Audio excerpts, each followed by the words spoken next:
Представи си, че отваряш телефона си и виждаш часовник за 2 евро, слушалки за 3 евро, някой кухненски уред за 5 евро, например. А понякога дори ти обещават безплатни продукти, напълно безплатни. И естествено си задаваш въпроса, как това е възможно? За тези абсурдни цени стои една от най-агресивните електронни търговски експанзии, които светът някога е виждал. Компания, която се появява през 2022 година и само няколко години по-късно вече продава на огромни пазари по целия свят. Това е нашия герой Тему или Тему.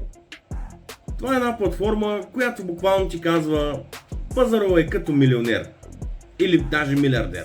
Но за ефтините продукти, купоните и играчките стои една много голяма тайна. А ние заедно с вас днес ще разберем защо Тему може да продава толкова ефтино, кой плаща сметката за тези ниски цени, защо компанията е готова да харчи милиони, за да привлече нови клиенти. И най-важното е, Тему всъщност печели ли от всичко това? Това е историята зад милиардите на Тему.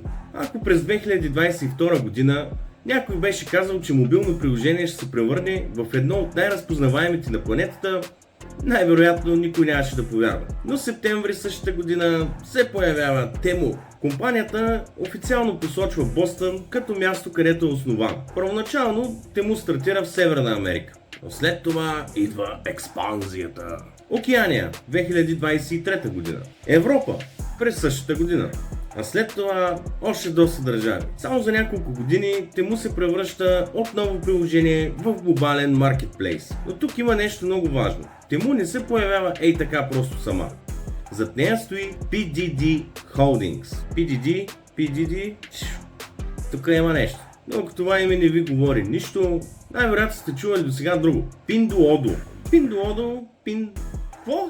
PDD Holding е китайска, технологична и e-commerce група. Компанията вече има огромен опит в електронната търговия и точно този опит се оказва изключително важен. Защо ли? Защото Тему не трябва да измисли всичко от нулата. Тя може да използва огромна екосистема от търговци, производители, технологии и логистика. И тук стигаме до първата голяма тайна на Тему, а именно какво всъщност продава? На пръв поглед Тему продава всичко. Дрехи, електроника, играчки, кухненски принадлежности, козметични продукти и куп други неща. Това са си буквално милиони видове продукти. И както знаем, Тему не е традиционен магазин. Той си е цял маркетплейс. Тоест платформата свързва потребители с огромен брой продавачи, също така производители и марки. И точно това е ключа. Защото колкото по-малко посредници има между тях, толкова по-малко надценки могат да се трупат. Нека си представим един продукт. Производител в Китай произвежда даден продукт. При традиционния модел е фабрика, вносител, дистрибутор, магазин,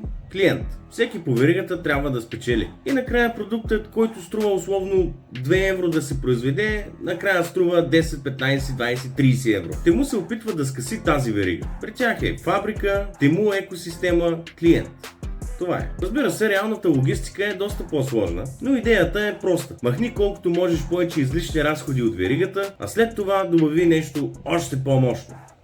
Тук Тему започва да прилича повече на технологична компания, отколкото просто на обикновен магазин, защото платформата реално може да наблюдава.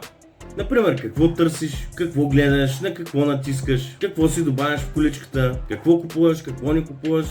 На мен, например, ми се е случвало, кликам върху нещо, да речем върху някоя тениска, разглеждаме, следващия път, когато влезна в приложението, само тениски яко ме заливат с дрехи. Така че наистина наблюдават. Тях ги интересува кои продукти те карат да стоиш най-дълго време в приложението. Така ще купуваш повече, логично. Тему не изглежда като случайен каталог. Има купони, отстъпки, ваучери, таймери, последни бройки, игри, награди, колела, препоръки, програма за споделяне и ти предават едно усещане, че ако не купиш нещо точно сега, губиш сделката. Това се нарича геймификация. Самото пазаруване започва да се усеща като игра. Влизаш за един продукт, взимаш още 5. После получаваш купон, получаваш още една оферта и си викаш: айде, пълния тази количка, идва доставката. Но има един проблем.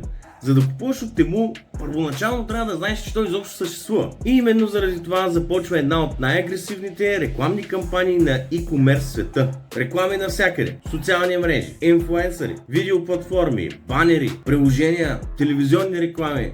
Отваряш си тоалетната, реклама, отваряш си банята, реклама, отваряш хладилника, Тему. Обаче Тему не просто чака клиента да я намери, Тему отива и ги търси. И тук идва един от най-интересните финансови факти в историята. PDD Holding отчита за 2025 година над 61 милиарда приходи. Но още по-интересно е друго.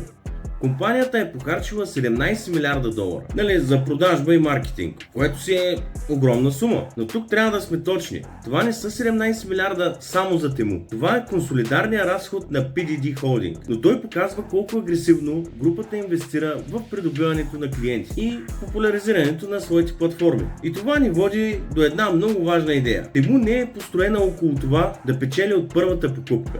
Те искат да те превърнат в постоянен клиент. Представи си следното. Тему харчи пари, за да те привлече. Ти си инсталираш приложението, получаваш си купона, правиш първата си поръчка. Компанията може реално да ни извлече огромна печалба от твоята поръчка. Но ако след това започнеш да поръчваш отново, картината се променя. Първата покупка е придобиване на клиент. Това е класическа стратегия в технологичния бизнес. Тему започва да се разраства. САЩ, Европа, Япония, Канада, Великобритания, Франция, Италия, Германия. Но международната експанзия си има своята цена. И тя идва под формата на логистика. Когато видиш продукта за 2 евро, е много лесно да забравиш една подробност. Някой трябва да го произведе. И не само това. Трябва да го опакова, да го транспортира, да го обработи през митница и също така някой трябва да го достави до дома ти. Както може би е ясно, всичко това струва кешовица. Затова моделът на Тему разчита изключително много на огромна логистична мрежа и партньори. Но тогава възниква един въпрос.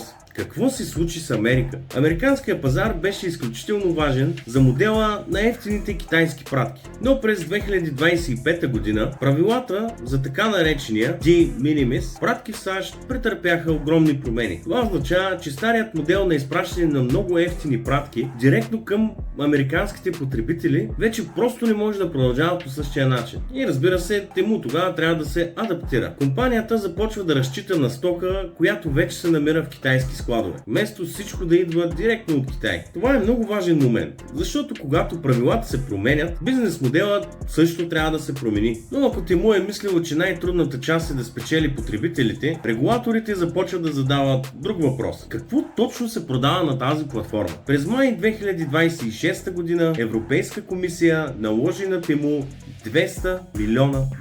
Каква е причината ли? Европейска комисия установява, че Тему не е извършила задълженията си по Digital Service Act за адекватно идентифициране, анализиране и оценяване на системните рискове от незаконни продукти на платформата. При Mystery Shopping проверка комисията съобщава, че много от избраните зарядни са се продавали на базове тестове за безопасност, а част от тестваните детски играчки са представлявали рискове. Това вече не е въпрос на колко ефтин е продукта, а безопасен ли и проблемите не спират. През юли същата година Европейската комисия предприема друга стъпка. Този път спорът е свързан с това, че Тему не иска да съдейства за разследване по европейското законодателство за чуждестранни субсидии. Комисията твърди, че Тему не е изпълнила определени искания за информация. Тему от своя страна оспорва обвинението и заявява, че е съдействала и не получава изкривяващи конкуренцията субсидии. И така историята става още по-интересна, защото Тему вече не се състезава само с